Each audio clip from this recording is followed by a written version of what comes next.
Good morning, everybody. Today we are going to start family number 3, Myrtaceae, or it is also called as the eucalyptus family. So first we see the general introduction about this family, that near about 120 genera and 3,375 species are distributed throughout the world. Out of these, 14 genera and 165 species are reported in our India. So first we see the systematic position of this family. Division, phanerogams, subdivision, angiosperms, class Dicotyledons, subclass Polypetalae, series Calyciflorae, order Myrtales, and family Myrtaceae. We must know the characters of this family, that leaves are alternate and exstipulate, and ovary is syncarpous and inferior. This is the most important characters of this family. Then after that we must see the silent features of this family. So here the silent features are generally studied with their habit, stem, leaves, inflorescences, flower, calyx, corolla, androecium, gynoecium, fruits and seeds. So first we see the habit of these plants. The plants are evergreen trees, example eucalyptus and syzygium. Small trees, example sedum. Undershrubs, example myrtus, with aromatic fragrance. Then next point, that is stem. Stem is always erect, woody, cylindrical, branched, solid.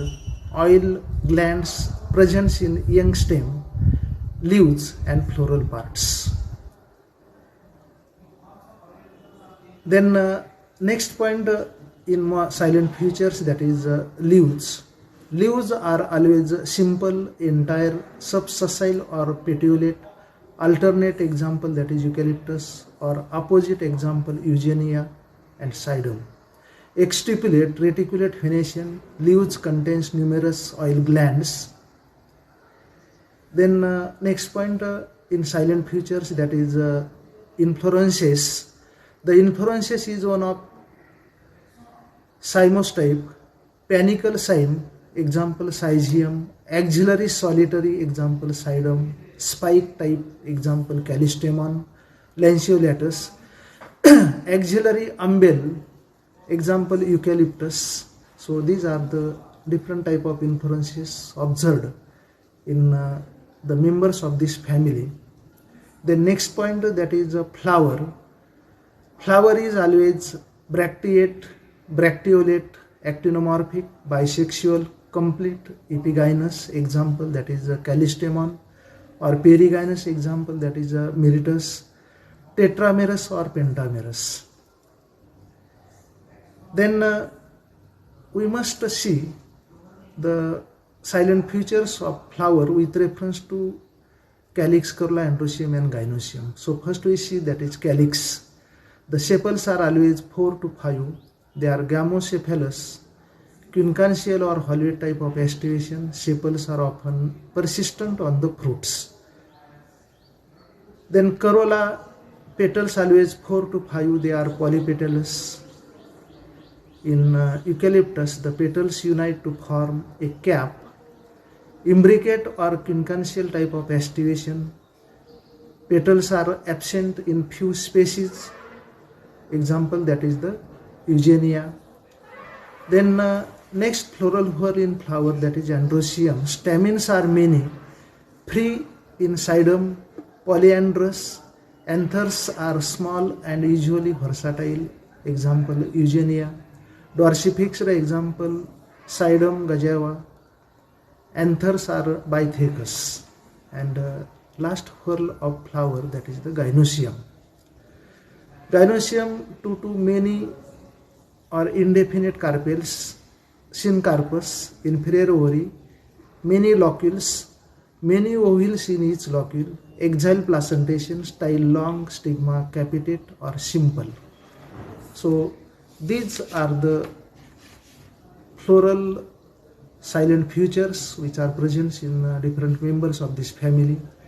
Then after that we must see the fruit.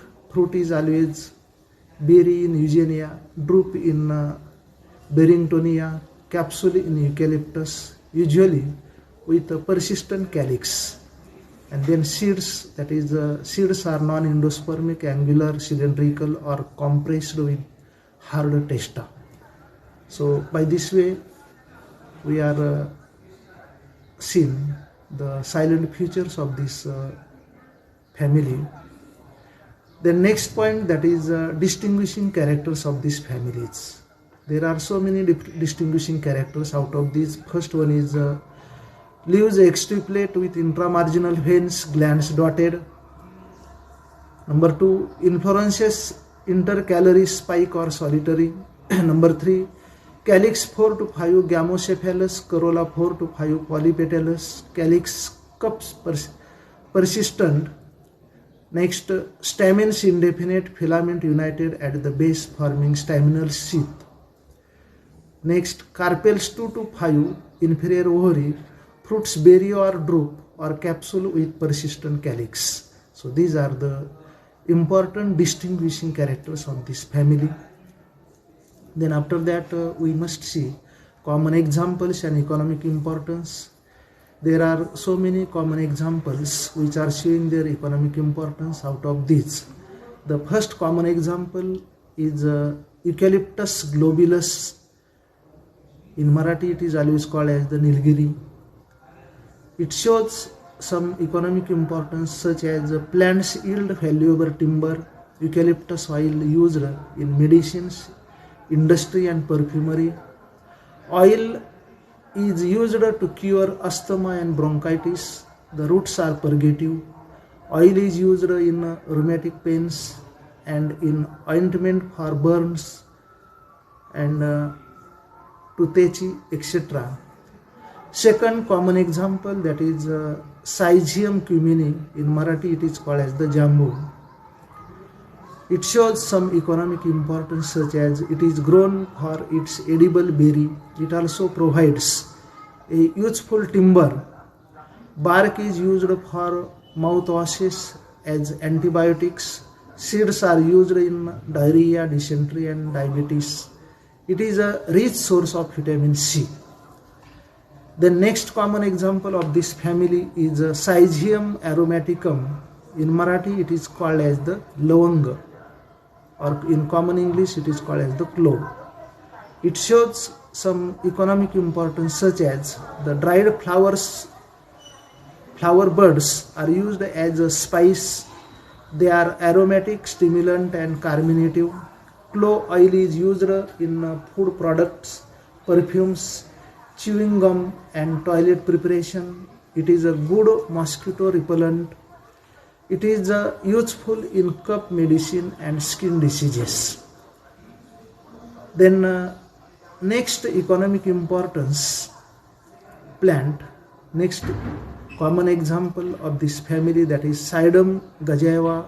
In Marathi it is called as the peru.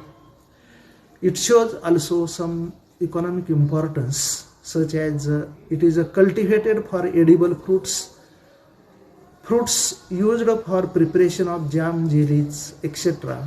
The bark and leaves are used for tannins. Next, lower cholesterol. Drinking guava leaf tea can lead to reduction in bad cholesterol and triglyceraldehyde. And next economic importance, that is beneficial for diabetes. Guava leaf tea can effectively lower blood glucose in diabetic patients. So these are some economic importance of this plant Cydum gajeva, or guava. The next example of this family is Callistemon lanceolatus. In Marathi and also in English it is commonly called as bottle brush.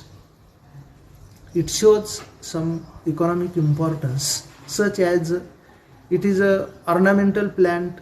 Leaves are useful for their antibiotic properties. Flowers and leaves used as a decorative purposes. Flowers and leaves used to make an aromatic tea. These are some economic importance of these plants, that is Callistemon lanceolatus. Then next example of this family is Myrtus cuminis. In Marathi it is called as the Vilaiti Mendi. So economically the leaves are crushed and used as a mehendi powder for staining hands and feet. So these are the economic importance of these plants. Okay.